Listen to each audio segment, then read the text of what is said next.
And there's a question about the legs and the restless leg syndrome. Muscle spasms, which is very common in MS, especially at nighttime. And that, again, restless leg syndrome plus MS, that's not a great combination, is it? So the muscle spasms, Charlie horses, etc. Taking magnesium, but no other prescribed drugs. So this question is from Tracy. I think magnetic field therapy is essential. I would think of it as an essential therapy for MS. For lots of reasons. One of the most important reasons is healing and inflammation. So the lesions in MS in the brain and in the spinal cord are inflamed. There's a lot of inflammation around them. And the inflammation causes damage to the ability of the nervous system to work properly. And as a result of that imbalance between spasticity or muscle contraction and muscle relaxation, it leans on the side of spasticity. In other words, you can't relax the muscles well enough because of the damage in the brain. So PEMF therapy is important to treat the brain with and the spinal cord. Again, for decreasing inflammation and improving healing. You may not be able to, if the lesions are too far gone, if you're too far gone with the MS process, magnetic therapy is not going to reverse the damage. There's a possibility, there's an outside possibility. Especially in the future, and especially if we combine PEMF therapy maybe with stem cell therapies, we might be able to. And what we call intrathecal, into the central nervous system space, spinal fluid space, as in the future people start doing more of these invasive stem cell treatments. You combine that along with magnetic field therapy, we could potentially start to see some pretty dramatic results. But at this point, it's horribly experimental. Nevertheless, I have a number of people with MS. When they started doing magnetic field therapy on a regular basis combined with functional medicine, the MS process basically settles down. The more damage that's already been done, we may not be able to stop the effects of that damage, but we stop the progression. So unlike the medication, which may stop the progression, but causes all kinds of risks and side effects, it doesn't heal. So PEMF therapy gives you the opportunity to heal and at the same time to improve function. So as I said, it decreases inflammation and causes healing, but it also can improve function.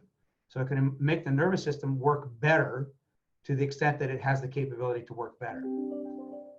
And I know people who have had magnetic field therapy plus functional medicine for 20 years with their MS. So I have this one or two people I've worked with now for over 20 years that have stabilized, and they never progressed to canes or crutches or wheelchairs.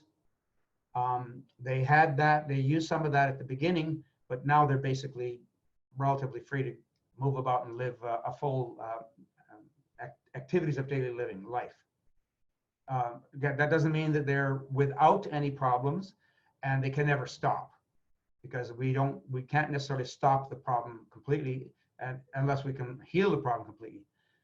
Unfortunately, I don't see people with MS who have just been diagnosed with it and are really, really early in the process. So if you know anybody with MS that's just been diagnosed, the sooner you start treatment with PEMFs and functional medicine, the better, the sooner, because then you can truly heal.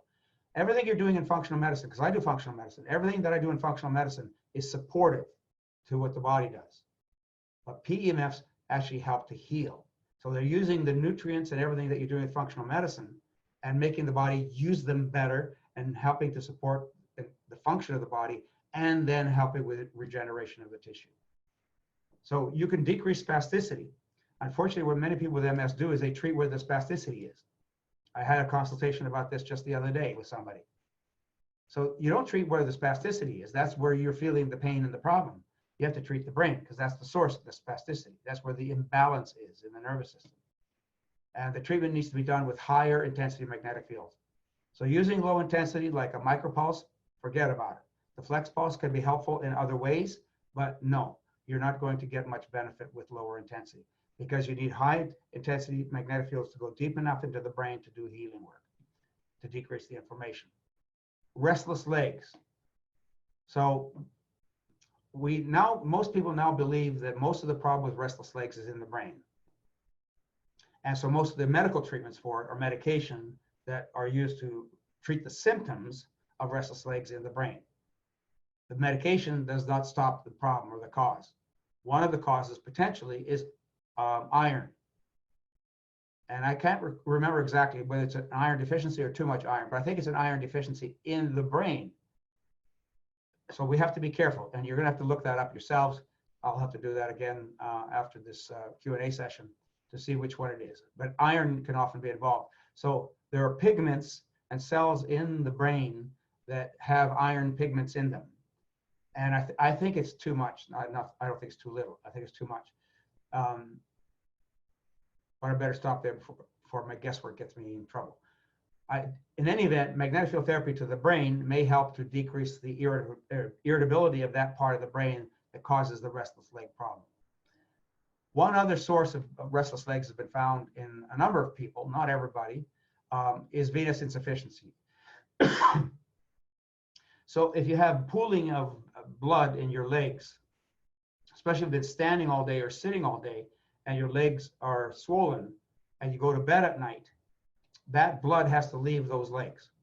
And when you have that kind of blood pooling in your legs, then that can cause that sensation of needing to move your legs. So wearing support stockings throughout the day can be very helpful. Doing exercises before you go to bed to get the blood moving out of your legs, or laying down on a recliner, so with your feet up for maybe half an hour. So if you have a recliner, watch TV with your legs up, probably about 6 inches above your hips, to get the blood draining back down. Now, most people with venous insufficiency do find, in fact, that when they wake up in the morning, they had swelling in their legs when they went to bed. It's all gone in the morning. But how long does it take for it to go away? And that's why early at night, because restless legs often happens the most early in the evening. So that's a functional medicine approach to restless legs, other than the central nervous system aspect of